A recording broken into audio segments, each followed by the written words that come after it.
आज का topic UPSC mains और एथिक्स जेस पेपर 4। तो आज की वीडियो में जानेंगे यूपीएससी मेंस के लिए एथिक्स को कैसे कवर करें। ये टोटल 250 नंबर के होता है और 130 नंबर के थ्योरी पार्ट आता है, 120 नंबर के केस स्टडी पूछता है और इसके लिए पीओआईक्यूज और सिलेबस बहुत इंपॉर्टेंट हो जाता है। तो पीओआईक्यूज एनालिसिस करने के बाद पता चलता है कि क्वेश्चन कैसे आ रहा है और सिलेबस से पता चलता है कि कौन से टॉपिक को कैसे कवर करना है। तो नीति शास्त्र, इसके अर्थ या परिभाषा देखेंगे लोग। तो नैतिक नियम का अध्ययन करता है, अंग्रेजी में एथिक्स कहते हैं और एथिक्स शब्द एथोस से बना है। एथोस का अर्थ होता है रीति रिवाज और ये क्वेश्चन है नैतिकता के बिना समाज का विकास कठिन है। तो इसके आंसर राइटिंग आप लोग इस टॉपिक पे आप लोग आंसर राइटिंग कर सकते हैं लोग। नीति शास्त्र के अर्थ या परिभाषा, तो आदर्श मूलक विज्ञान है। यह समाज में रहने वाले व्यक्तियों के आचरण का मूल्यांकन करता है। यह ऐच्छिक कर्मों का मूल्यांकन करता है। और आदर्श के मतलब होता है होना चाहिए, यथार्थ का मतलब होता है। नैतिकता के बिना समाज का विकास कठिन है और ऐच्छिक कर्म के मतलब होता है गाड़ी चलाना, ऐसे कर्म जिस पर व्यक्ति का नियंत्रण हो। और अनैच्छिक कर्म में ऐच्छिक कर्म के ये अर्थ है, तो गाड़ी चलाना ऐसे कर्म जिस पर व्यक्ति का नियंत्रण हो। और अनैच्छिक कर्म के अर्थ होता है मतलब ऐसे कर्म जिस पर व्यक्ति का नियंत्रण ना हो। उदाहरण के लिए दिल धड़कना, छींक आना। और नैतिकता किन कर्मों का मूल्यांकन करता है, उदाहरण सहित स्पष्ट करें। तो इस टॉपिक के फॉर्मेटिंग आप लोग सबसे पहले ना नैतिकता के अर्थ लिखिएगा लो और नैतिकता किन कर्मों का मूल्यांकन करता है उदाहरण के साथ, और लास्ट में निष्कर्ष। और हर समाज में नैतिक नियम होते हैं किंतु अलग अलग समाज में के नैतिक नियमों में अंतर हो सकता है, स्पष्ट करें। तो इस क्वेश्चन के कुछ टॉपिक मैंने लिखी है, जैसे हर समाज में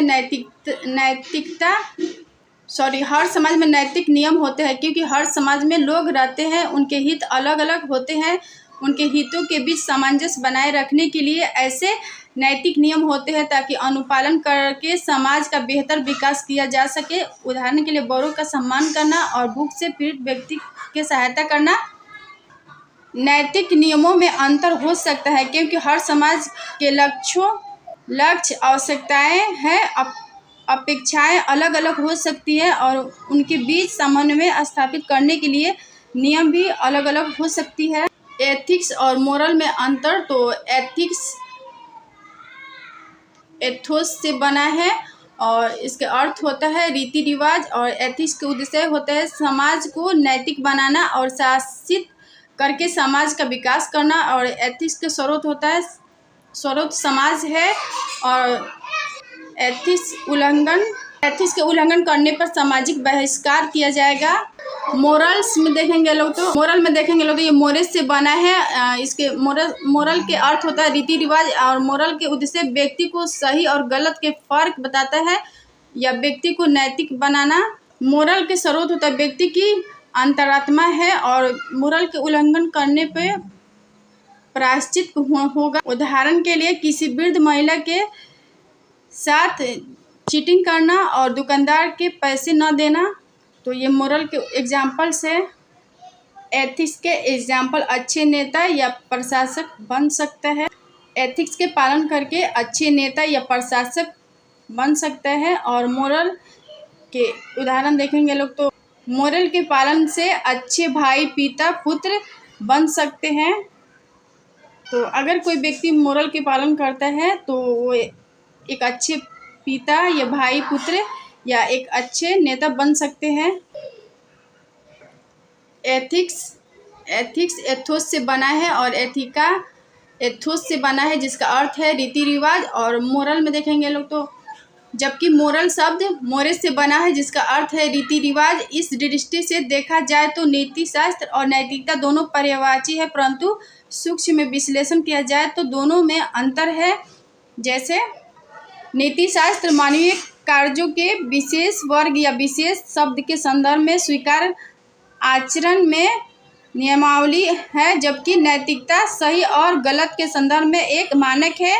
और दूसरा देखेंगे तो नीति शास्त्र का स्रोत सामाजिक व्यवस्था है क्योंकि समाज में रहने वाले लोगों के लोगों के बीच सामंजस्यपूर्ण संबंध को बनाए रखने के लिए नैतिक नियमों का विकास होगा, जबकि नैतिकता का स्रोत व्यक्ति की आत्मा है, क्योंकि व्यक्ति स्वयं गलत या सही के संदर्भ में निर्णय लेता है। और तीसरा है नीति शास्त्र का अनुपालन इसलिए किया जाता है कि समाज इसे करने के लिए कहता है, जबकि नैतिकता का अनुपालन इसलिए किया जाता है क्योंकि हम यह मानते हैं कि गलत या सही क्या है।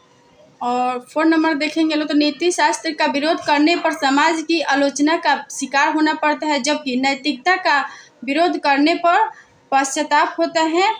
और नेक्स्ट पॉइंट है 5 नंबर, तो नीति शास्त्र किसी विशेष स्थान, समाज या कानून के द्वारा शासित होता है और विशेष संस्कृति के अनुरूप नीति शास्त्र का निर्धारण होता है, जबकि नैतिकता सांस्कृतिक मानदंडों से परे होती है।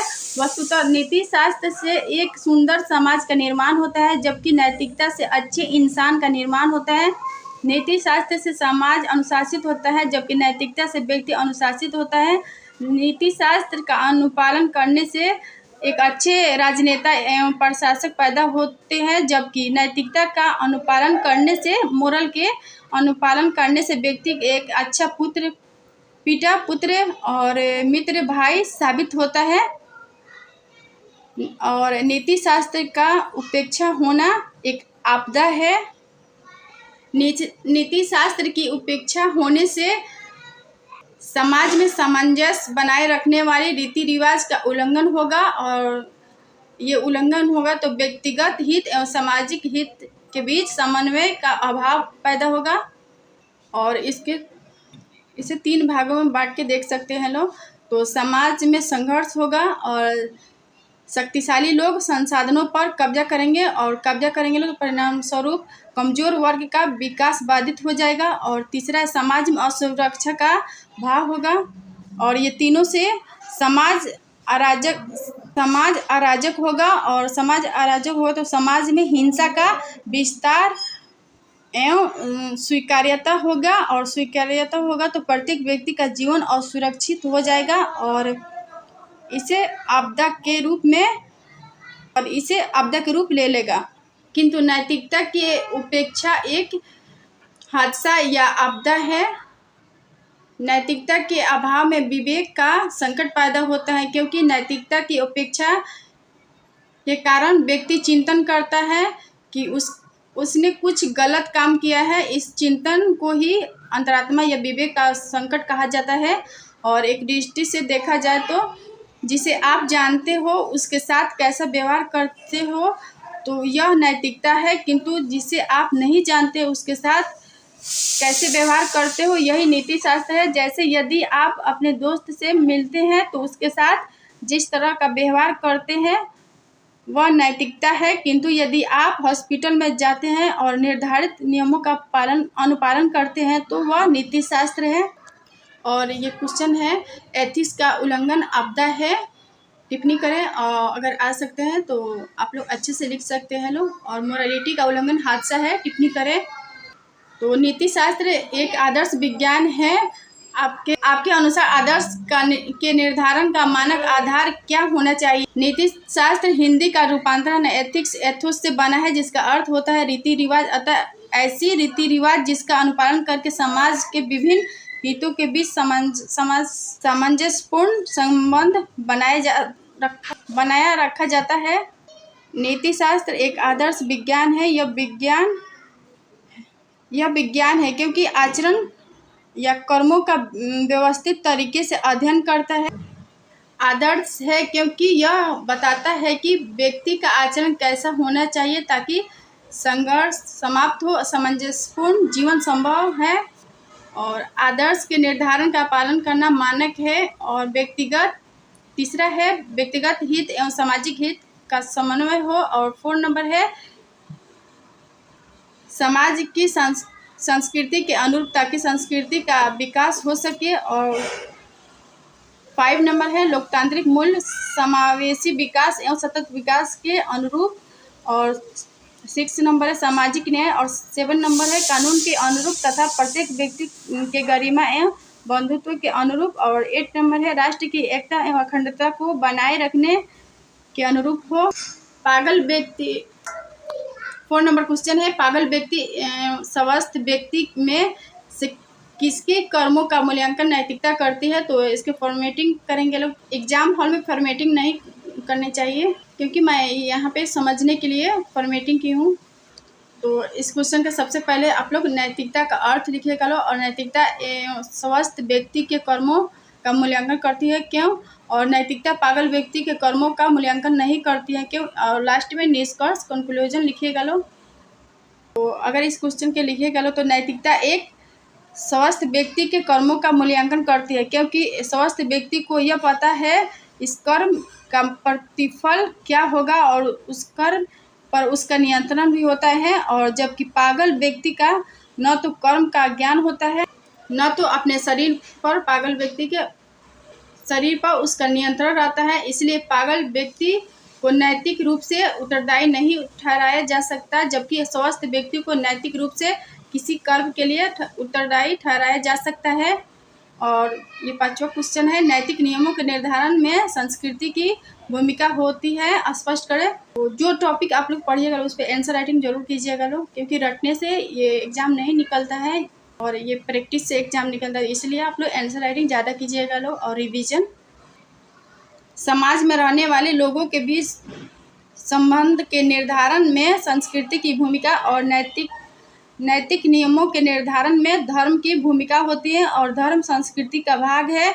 और यूरोपियन संस्कृति में स्वतंत्रता के महत्व दिया जाता है, इसलिए वहाँ समलैंगिक विवाह को नैतिक माना जाता है। किंतु तो नैतिक नियमों के निर्धारण में संस्कृति की भूमिका होती है, स्पष्ट। तो ये क्वेश्चन मैंने लिखी है शॉर्ट में, तो क्योंकि ये स्पष्ट करने के बारे में पूछ रहा था, इसलिए ज़्यादा नहीं लिखना है। तो समाज में रहने वाले लोगों के बीच संबंध के निर्धारण में संस्कृति की भूमिका और नैतिक नियमों के निर्धारण में धर्म की भूमिका होती है। और धर्म संस्कृति का भाग है। यूरोपियन संस्कृति में स्वतंत्रता को महत्व दिया जाता है, इसीलिए वहाँ समलैंगिक विवाह को नैतिक माना जाता है। कि भारतीय समाज में समलैंगिक विवाह को अनैतिक माना जाता है। ग्रामीण समाज एवं शहरी समाज में नैतिक नियमों में अंतर का आधार भी संस्कृति है। और सद्गुण भर्चु के देखेंगे लोग तो इसके अर्थ होता है श्रेष्ठ मनोवृत्ति है। भर्चु सद्गुण श्रेष्ठ मनोवृत्ति है और ये निरंतर अभ्यास से सद्गुण का विकास होता है। और सद्गुण यह व्यक्ति के चरित्र एवं आचरण में प्रतिबिंबित होता है। सद्गुण के अर्थ या परिभाषा देखेंगे लोग तो सद्गुण एक श्रेष्ठ मनोवृत्ति है जो निरंतर अभ्यास से विकसित होती है और या निरंतर अभ्यास से इसका विकास होता है। और यह व्यक्ति के चरित्र एवं आचरण में प्रतिबिंबित होता है। कुछ विचारकों ने सद्गुण को 2 भागों में बांटा है। तो पहला है बौद्धिक सद्गुण और दूसरा है नैतिक सद्गुण। तो बौद्धिक सद्गुण के मतलब होता है चिंतनशील जीवन जीते हुए ज्ञान की ओर उन्मुख होना। और नैतिक सद्गुण मोरल वर्च्यू के मतलब होता है अपने आप को अनुशासित करना एवं संयम रखना और कर्तव्य के प्रति समर्पित होता है। सद्गुण वर्च्यू तो प्लेटो के अनुसार विवेक, साहस और संयम को प्लेटो ने सद्गुण कहा है। तो विवेक के मतलब होता है उचित एवं अनुचित के संदर्भ में निर्णय लेने की क्षमता। और साहस के मतलब होता है विषम परिस्थितियों में धैर्य को बनाए रखना। और संयम के मतलब इच्छाओं को नियंत्रित करना। समाज को आधुनिक बनाने और विकास के लिए साहस की आवश्यकता होती है, क्योंकि समाज को आधुनिक बनाने के लिए आधुनिक मूल्यों का समावेश करने के साथ सामाजिक कुरीतियों का विरोध आवश्यक है। इसके लिए साहस जरूरी है। जैसे ये साहस के एग्जाम्पल्स है ईश्वर चंद्र और विद्यासागर और केशवचंद्र सेन और जैसे दशरथ मांझी, ये सब साहस के एग्जाम्पल है। समाज में लोकतांत्रिक मूल्यों का समावेश करने के साथ नस्लीय जलीय भेदभाव का विरोध आवश्यक है। जैसे नेल्सन मंडेला और मार्टिन लूथर किंग ने नस्लीय भेदभाव का विरोध किया। और सी नंबर में देखेंगे लोग समाज के विकास में तकनीक का विकास एक महत्वपूर्ण भूमिका निभा सकता है।